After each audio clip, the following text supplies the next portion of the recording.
ये 13 दोष ऐसे हैं जिसके जीवन में होंगे तो उसको कभी शांति, कभी सुख, कभी ऐश्वर्य ये टिकेगा नहीं और दुर्गति निश्चित हो जाएगी।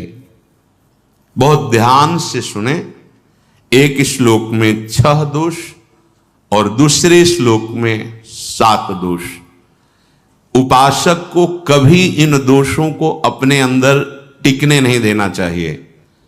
और जो संसार के मार्ग में चल रहे हैं, अगर इन दोषों में चलेंगे तो वो जो आपके पुण्य कर्मों से ऐश्वर्य है भी वो नष्ट हो जाएगा। आप दुख, चिंता, शोक से ग्रसित होकर बड़ा दुख में जीवन व्यतीत करेंगे और आपकी गति बिगड़ जाएगी, दुर्गति हो जाएगी। ये 13 लिख लो दिमाग में, डायरी में, क्योंकि ये नोट हो रहा है, आवाज डाली जाएगी। आप बार बार सुन, इनसे बचिए। अपनी बड़ाई, अपनी प्रशंसा कभी अपने मुख से नहीं करना, नहीं तो आपके पुण्य नष्ट हो जाएंगे, बुद्धि भ्रष्ट माने गिर जाएगी। अगर परमार्थ में चल रहे हैं तो भी, और व्यवहार में तो पुण्य नष्ट हो ही जाएंगे। बुद्धि गिरी हुई तभी ऐसी बात होती है। और यह दोष बहुतायत है, ये बहुत प्रभावशाली है। अपनी बड़ाई मारना, इसको देख लो, पकड़ो, सत्संग है। अपने मुख से कभी अपनी बड़ाई ना करना। अगर कोई अपने मुख से अपनी बड़ाई करता है तो उसके सुकृत नष्ट हो जाते हैं, बुद्धि भ्रष्ट माने गिर जाती, पतित हो जाती है, फिर निर्णय ठीक नहीं। अगर हमारा सारथी, हमारा ड्राइवर मूढ़ हो तो कहीं भी हमको गिरा देगा, तो वो बुद्धि भ्रष्ट मतलब गिर जाती है, निर्णय करने लायक नहीं रहती। अपनी प्रशंसा अपने मुख से करना। दूसरा, लोलुपता, ये वृत्ति नहीं होनी चाहिए। धर्म से चलेंगे, धर्म के द्वारा जो हमें प्राप्त होगा उसी से हम अपना भरण पोषण करेंगे।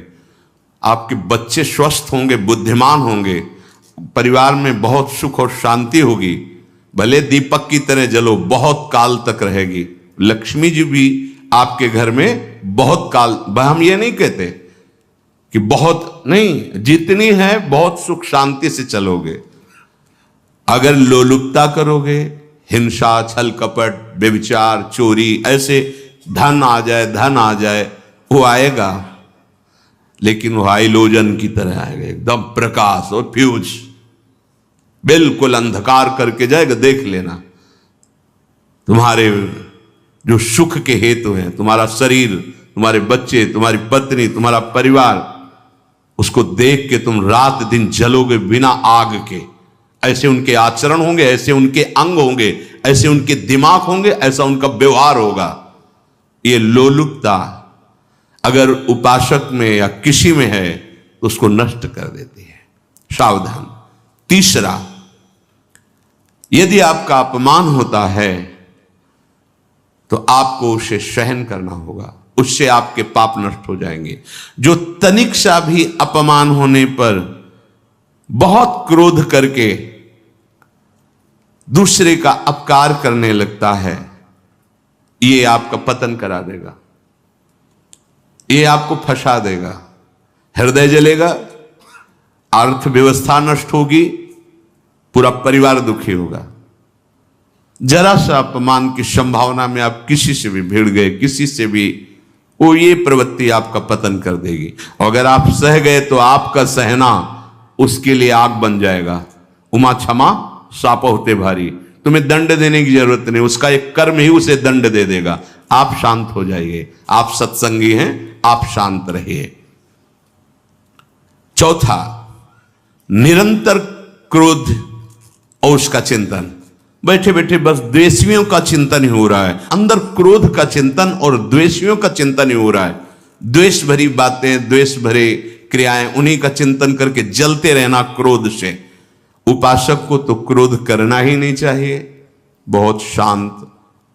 ठीक है, अभ्यास में कभी क्रोध हो सकता है, उसको फिर समन करो, अंदर से प्रायश्चित, जैसा कि अब गलती हुई, आगे नहीं करेंगे। और व्यवहार में भी क्रोध को आप पीना सीखें। अगर बार बार आपका क्रोध प्रकट होता ही रहेगा, आपका स्वभाव बिगड़ जाएगा, आपके पुण्य नष्ट हो जाएंगे और आपका जीवन नष्ट हो जाएगा। देने वाला उतना दे देगा आपको आनंदित रहो, पैसा खर्चा सब पूरे जीवन का विध्वंस मचा दिया क्रोध ने। कहीं भी आप देखो, किसी से क्रोध करके देखो, फिर देखो तुम्हारा भजन चल रहा है, तुम्हारी वो आनंद वृत्ति है नहीं, जलोगे और वो जलन और गुस्सा दिलाएगी और वो बैठे बैठे जलो नहीं। ये क्रोध जो है ये चाहे व्यवहार में हो चाहे परमार्थ में, दोनों की हानि करने वाला है। और आश्रित जनों की रक्षा ना करना। अगर कोई भाग कर आपके पास आ गया है, कोई पशु पक्षी या कोई मनुष्य, आपको चाहिए कि अब चाहे हमारे पहले प्राण जाएं, उसकी रक्षा करेंगे। सीवी जैसे तो कोई बिरले ही होते हैं, पर इतना जरूर ध्यान रहे, जैसे कोई पशु पक्षी किसी भय से आपकी सीमा के अंतर्गत आ गया है, अब उसकी रक्षा करनी है आपको। अगर आप स्वयं मार देते हैं या मरवा देते हैं, या आपके सुकृत नष्ट कर देगा, या आपकी दुर्गति का कारण बन जाएगा। और जो पाप कर्म उत्साहित होकर करते हैं, उपासक को तो बहुत सावधान रहना चाहिए, पर व्यवहार में भी जो नहीं करना चाहिए, अगर वो पाप कर्म आपके द्वारा मन में प्रेरित हो रहे हैं, संकल्प बन रहा है, क्रियाएं हो रही, दुर्गति पक्की, पुण्य नष्ट हो जाएंगे, दुख अशांति बढ़ती चली जाएगी, कभी शांति नहीं प्राप्त कर पाएंगे। ऐसा नहीं कि जो मन में आवे सो करें।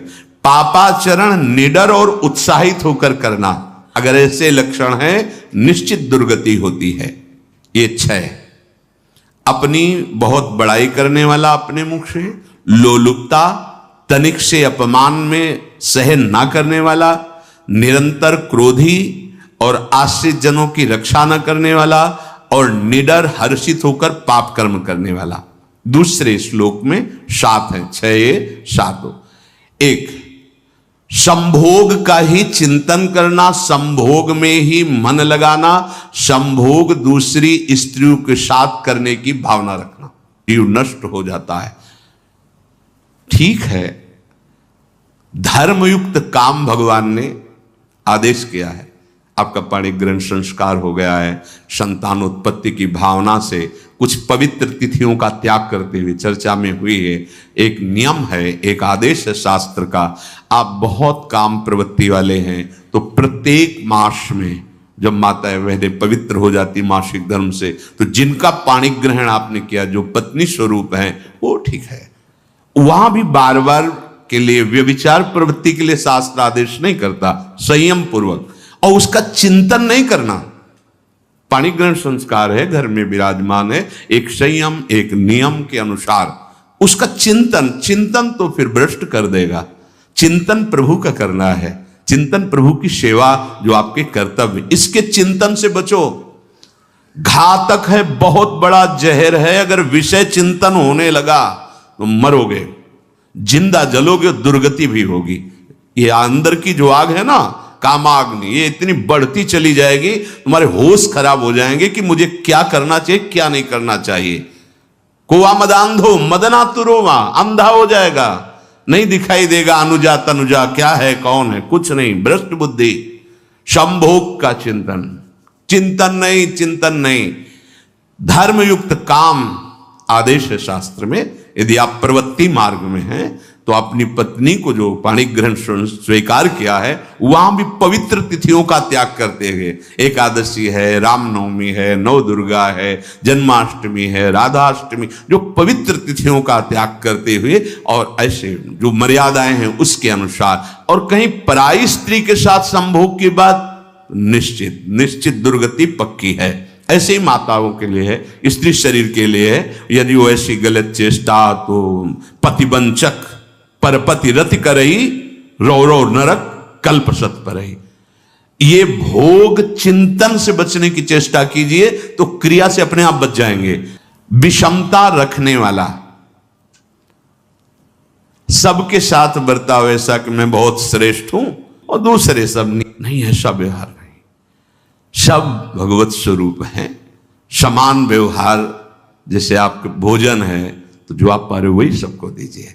बैठने की व्यवस्था, उठने की व्यवस्था, क्रम बाय क्रम, पर उसको भी नीच भाव से मत देखिए। उस कोटि का उसको प्यार दीजिए, दुलार दीजिए, सम्मान दीजिए। इतनी विषमता ना फैलाते रहें अपने जीवन में कि आप सबके निंदा के पात्र बन जाए। विषमता नहीं, सबको प्यार। हाँ ठीक है, पुत्र का अलग प्यार है, भाई का अलग प्यार है, पिता का अलग प्यार है, पर हमारा व्यवहार प्रीति युक्त होना चाहिए, विषमता भरा नहीं होना चाहिए। अगर हमारे चित्त में विषमता ही रही तो संसार है, प्रभु नहीं है। जीत विषम संसार कीर्ति जग बिस्तरे। जो विषमता पर विजय प्राप्त कर लेता है वही भगवत प्राप्ति का अधिकारी। ये विषमता बहुत बड़ी हानि है। तीसरी बात, अत्यंत मानी होना। जहां आपके प्राण कमजोर होंगे, पुण्य नष्ट होगा, आयुश्री सब नष्ट होना है, ऐसे आचरण करवाएगा गुरुजनों के साथ, महापुरुषों के साथ। ये बहुत नीच प्रवृत्ति है। अत्यंत मान प्रियता, मुझे सम्मान मिले, उत्तम प्रवृत्ति है। सबको मान देना, स्वयं अमानी रहना। चौथा, दान देने की बात कह के मुकर जाना या दान देकर पश्चाताप करना। दे दिया है, बहुत जल रहे हो, दूसरे से वार्ता कर रहे हो कि पता नहीं क्या यार बुद्धि में हो गया, हमने उसको इतना कहा था, उतना दे दिया, क्यों दे दिया, ऐसा ऐसा, मतलब अंदर चिंतन करना, क्यों दे दे तो दिया। इसके बाद जो आपका ये जलन हो रही, पश्चाताप, सुकृत नष्ट हो रहे हैं।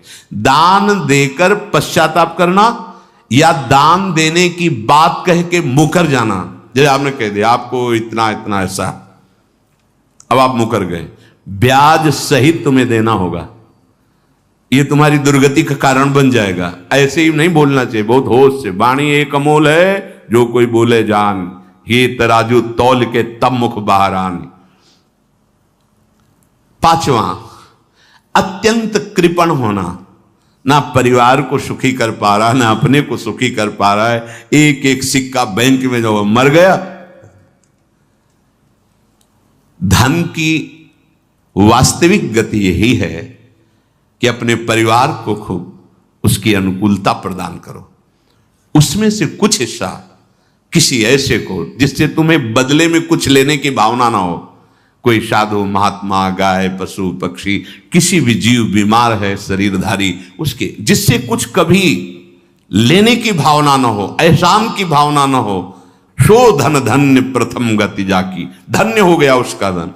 अब वो कृपण का धन किसी काम में ना, स्वसुख ना परिवार के सुख, ना धर्म कार्यों में, व्यर्थ जीवन चला गया। उसी धन का चिंतन करना, उसी का संग्रह करना और उसी की रक्षा करते करते शरीर छोड़ देना। तलाओ धर्म, अर्थ, काम, मोक्ष। और जो बालक, स्त्री, पागल, असहाय, जो इनकी रक्षा न करके इनकी हानि करता है, दुर्गति निश्चित है। माना आपकी पत्नी है, उसका स्वभाव बिगड़ा हुआ है, क्रोधी है, कटु वचन बोल, लेकिन आपके ही प्रारब्ध के लिए, माना आपका पति ऐसा स्वभाव वाला है, पर आपके ही प्रारब्ध से तो संयोग बना है आकर, अब इसका निर्वाह कर ले जाओ तो पवित्र हो जाओगे दोनों। और अगर झगड़ा और लड़ाई और मारपीट और कहीं हिंसा आदि के रूप में उतर गए तो फिर और करनी बिगड़ गई। बालक है, आप उसको ज्ञान नहीं कि आप पवित्र है, कि आप पवित्र है, उसको ज्ञान नहीं कि आप उसके साथ व्यवहार अच्छा कर रहे हैं कि बुरा कर रहे हैं। रक्षा करनी है आपको, शोषण नहीं करना। कह रहे स्त्री, बालक और पागल, जिसे विक्षिप्त है, पागल है, आपको रक्षा करनी है। बन जाए तो उसको भोजन, ऐसा नहीं कि ईंट मारो, उसको अपमानित करो। उसकी बुद्धि खराब है, प्रारब्धवशात खराब हो गई है, तो शास्त्र आज्ञा करता है स्त्री, बालक, जैसे पागल, विक्षिप्त आदि हैं, असहाय है, असमर्थ है, बूढ़ा है, वो आप सेवा भी करो तो वो गाली दे सकते हैं, उनकी बुद्धि बिगड़ गई। आपको उनको दंड नहीं देना, मारना नहीं है आपको। मान लो आपके बड़े बूढ़े बुजुर्ग जन हैं, आप सेवा भी कर रहे हो तो आपको कटु वचन बोल सकते हैं, आपकी निंदा कर सकते हैं, लेकिन आपको उनके साथ व्यवहार सद करना है। अगर आपने इन दोषों को स्वीकार किया तो निश्चित आपकी दुर्गति होगी, ना इस लोक में आपको शांति मिलेगी, ना परलोक में। इसलिए इन दोषों को बार बार सुन करके और हृदय में जांचो कि कहीं है तो नहीं, अगर है तो सत्संग, भजन बल, भगवत प्रार्थना के बल से इन दोषों का त्याग कर दो, जीवन मंगलमय हो जाएगा। से अगर अच्छी क्रियाओं को देख रहे हो कि प्रभु करा रहे, तो बुरी क्रियाओं का संकल्प ही नहीं उदय होगा। अहम गलित हो गया तो अहम में ही तो सारे विकार रहते हैं। हर समय प्रभु के सामने कृतज्ञ रहो। कितनी कृपा, क्या हमसे लेना है आपको, आप तो पूर्ण काम हो, हमें इतना दुलार कर रहे हो। बलिहारी प्रभु, वो बार बार मन उनके चरणों में लौटता रहता है। प्रभु का विधान सर्वज्ञता से पास हुआ है। वो खूब आगे की, पीछे की, मध्य की सब बात सोच करके उन्होंने आपके लिए विधान किया है। पहले से उन्होंने आपका उस समय मंगल विधान सुनिश्चित कर दिया है। कैसी भी परिस्थिति हो, कभी ऊबना मत, घबराना मत, अधीर मत होना और अपने भगवत विश्वास में कमी मत आने देना। कैसी भी परिस्थिति हो,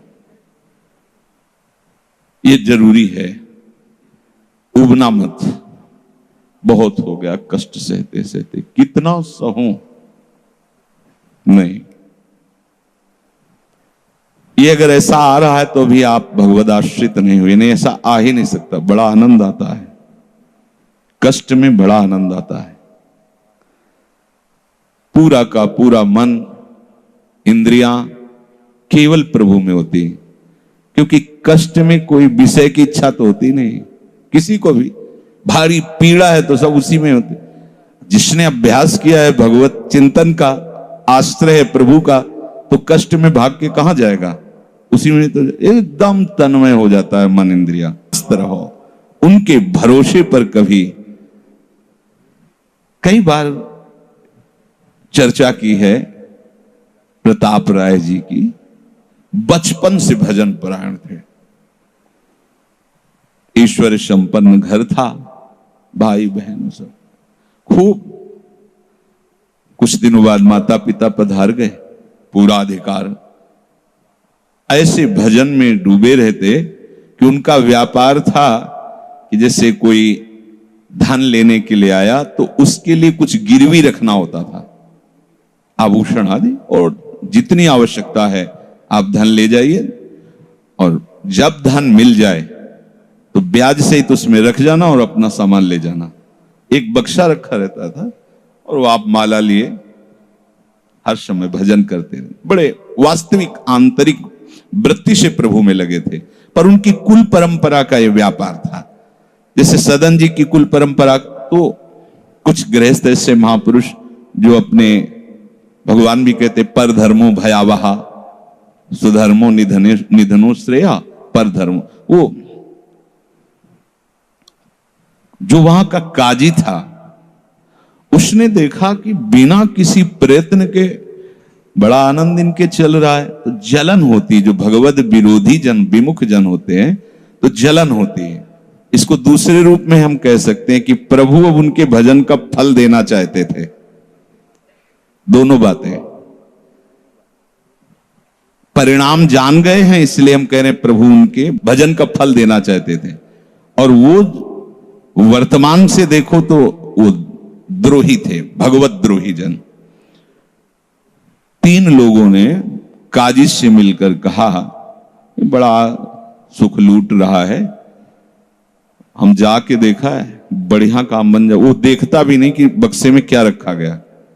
ठीक, तो कुछ कंकड़ ऐसे झोली में, पहले थैली टाइप की झोली होती, गए, प्रणाम किया और कहा हमें 10,000 रुपए की आवश्यकता है, यहां लिखो दस्तखत, तारीख, दिन, और चेक भी नहीं करे। वो इतने विश्वास परायण भक्त थे, अभी तक ऐसा कुछ हुआ भी नहीं था। 10,000 रुपए दे।